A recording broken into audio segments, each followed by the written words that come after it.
todos, yo soy Felipe Poblete y hoy vengo a presentarles Recordar, Repetir, Reelaborar de 1914. En cuanto al estado hipnótico, nos referiremos a recordar y abreaccionar.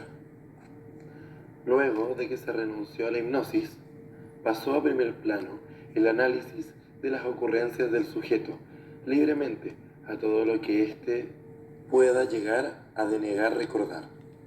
Se pretendía sortear existencia mediante el trabajo interpretativo y la comunicación de los resultados al sujeto. Hoy en día se conforman con estudiar la superficie psíquica que el analizado presente cada vez y se vale del arte interpretativo, en lo esencial para discernir las resistencias que se encuentran en el paciente o sujeto y hacerlas conscientes de él. El médico pone al descubierto las resistencias desconocidas para el sujeto, mientras el paciente narra con toda facilidad las situaciones y los anexos olvidados. En términos descriptivos, llenar las lagunas de recuerdos, y en términos dinámicos, lo llamaremos vencer la resistencia a la represión. Intercaló algunas obsesiones que todos los analistas y practicantes de la hipnosis han llegado a corroborar en sus experiencias. El olvido de impresiones, escenas, vivencias, reducen las veces a un bloqueo de ellas. El olvido experimenta otras reiteraciones al paciente. Los recuerdos encubridores de tal universal presencia. En las diversas formas de la neurosis obsesiva, en particular, lo olvidado se limita a las más de las veces solución de anexos, el desconocimiento de las consecuencias y el aislamiento de los recuerdos. En especial, el paciente empieza la cura con la repetición de esta manera. Muy a menudo, tras comunicar a ciertos pacientes de la variedad biográfica y prolongado historial clínico de las reglas fundamentales del psicoanálisis y exhortarlo luego de decir todo cuando a él se le ocurra. Dentro de la hipnosis, el recordar ideal del olvidado corresponde a un estado en el que la resistencia ha sido por completo olvidada y la cura empieza bajo patronazgo de la transferencia suave, positiva y no expresa. Esto, claro está, permitido en el caso de la hipnosis. Ahora bien, el principal recurso para dominar las pulsiones de repetición del paciente, que pueden llegar en algunos casos a ser eminentemente dañinas, y transformarlas en motivos para el recordar, así residiendo en el manejo de la transferencia. Es preciso dar tiempo al paciente y al analizado para enfrentar la resistencia, y más aún si no es concebida de manera total por el paciente. El convencimiento en el que el paciente adquiere el punto del análisis es y será por completo independiente de cualquier recuerdo, más aún para un tipo en particular de importantes vivencias experimentadas en épocas muy tempranas de la infancia, en que en su tiempo no fueron entendidas, pero aún así han llegado a la inteligencia e interpretación con efecto retardado.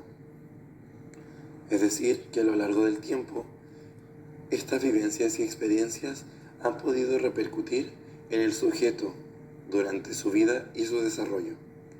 Gran parte, en la mayoría de las veces, es imposible de despertar uno de los recuerdos.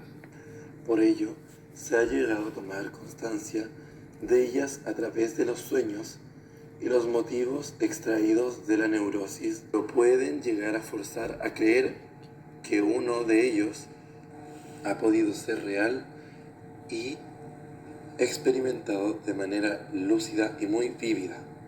Hasta es posible convencerse de que el sujeto o analizado superará su resistencia o la misma sensación de familiaridad. con el sueño experimentado. Como quieren que fuera, este tema exige tratar una precaución crítica que los autores de este texto reservan de forma especial los precedentes del historial clínico de Freud, en el cual abordó el examen de la clase especial de recuerdos infantiles en una de sus conferencias de introducción al psicoanálisis en el año 1916.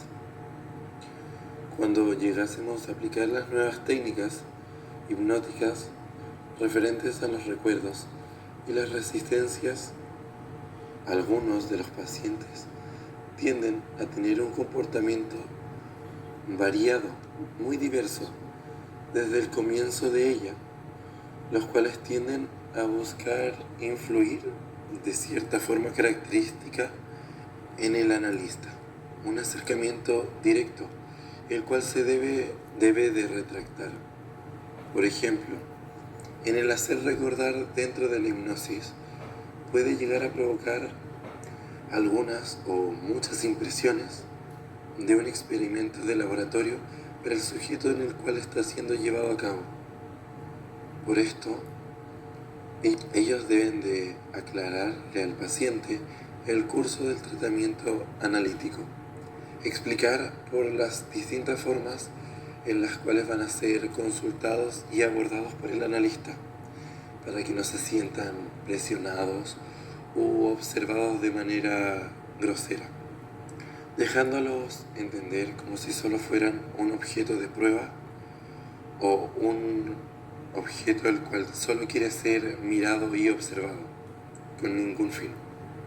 Es decir, repetir equivale a traer y convocar un fragmento de la vida real, como podría venir siendo cualquier tipo de experiencia y el cual pudo haber sido significativa para el sujeto. Un aroma en específico, una actitud distinta, un trato indistinto de alguno de sus cercanos, o simplemente el hecho de estar solo en algún lugar en el cual para él haya sido nuevo o diverso. Es por eso la importancia, la cual que no todos los casos deben de tomar por inofensivos y carentes de peligro, ya que una experiencia varía entre distintos sujetos, lo que puede llegar a concluir en una pésima experiencia psicoanalítica, viéndose menospreciado y infravalorado con respecto al cómo sintió esa experiencia en su vida y cómo va a afectar en su futuro. Pero sin duda también existen pacientes los cuales pueden llegar a ser imposibles de disuadir, es decir, que no se les pueda convencer de embarcarse durante este tratamiento en una acción la cual lleva a tomarse totalmente inadecuada. El forzar al sujeto a realizar actividades en las cuales él no se sienta cómodo o no sea placentero hablar de un tema en específico puede tornarse de manera incómoda, inadecuado para el paciente y fuera de ética, y que solo tras ejecutarlas de una manera adecuada puedan transformarse en una respuesta dócil, apacible y con mucha razón accesible para poder llevar a cabo la cura psicoanalítica. En muchas ocasiones puede llegar a ocurrir que aunque no se tenga el tiempo de refrenar la transferencia, las pulsiones silvestres o que al paciente en una acción de repetición llegue a desgarrar el lazo en el cual lo ata al tratamiento psicoanalítico. Así menciona el autor al atender a una anciana que repetidas veces en un estado de crepúscula había abandonado su casa y a su marido para luego huir a algún lugar sin ningún o algo mayor motivo aparente para esta misma evasión. Al inicio del tratamiento se presentó con una transferencia tierna, bien definida, cual se fue acrecentando de manera rápida. Ya en los primeros días y al cabo de una semana, también evadió al médico tratante antes de que éste tuviera tiempo de decirle algo, lo cual al médico lo hace incapaz de poder impedir o sublimar de mejor manera esa repetición. El autor refiere con la transferencia al despliegue permitido con una libertad total, en donde se le ordena que especifique el analista cualquier patógeno, el cual permanezca oculto dentro de la vida anímica del sujeto, como contra que el paciente muestra menos la solicitud de representar lo menos condiciones que existen del tratamiento, para así conseguir sustituir la neurosis ordinaria por una neurosis de transferencia, las cuales pueden llegar a ser benéficas en virtud al tratamiento terapéutico. Para concluir este análisis del texto, recordar, repetir y reelaborar, cito a Strachey. Este trabajo es destacable porque en él aparecen trabajos, formas y términos, por primera vez los conceptos de repetición y reelaboración. Según para mí lo leído por la regla general, la cura se encontraba en uno de sus mayores progresos, tan solo que el médico había olvidado en nombrar la resistencia. No puede producir su término de forma inmediata, puesto que es preciso darle tiempo al paciente con el fin de lograr enfrascarse en la reelaboración y resistencia. Dentro de la práctica, la reelaboración de la resistencia puede llegar a transformarse en una de las tareas más complejas para el analizador, al igual que para el médico, una prueba de paciencia.